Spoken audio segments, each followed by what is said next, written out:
Ayan. Ang pinaksiw na pampano.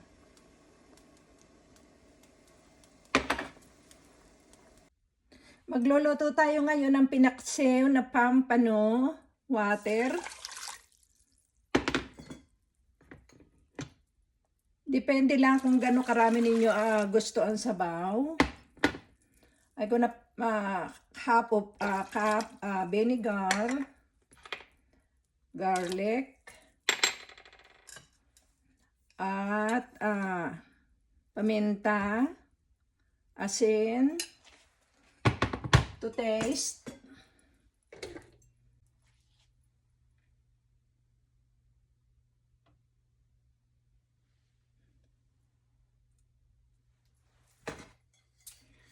Aring aking pampano, nilagyan ko na ito ng asin at saka paminta 2 hours before cooking para may lasa na siya, or overnight. Kumukulo na siya.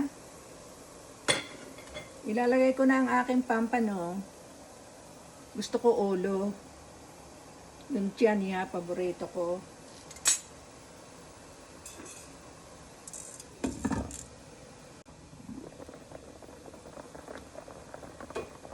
Lalagyan ko siya ng isang Knorr cube, any flavor.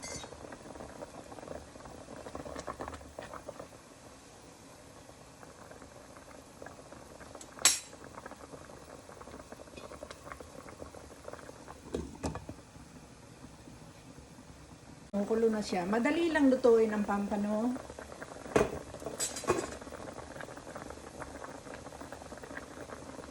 Lalagyan ko siya ng bok choy dahil wala akong ibang gulay.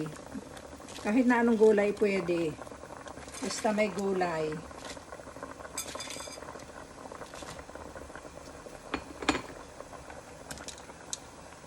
At saka asparagus din. Kaunting pampaganda, sili.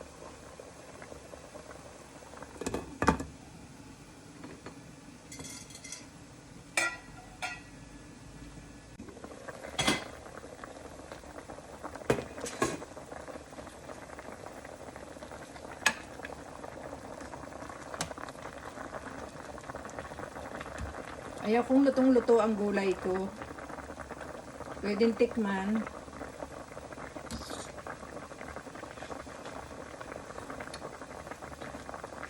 Luto na to.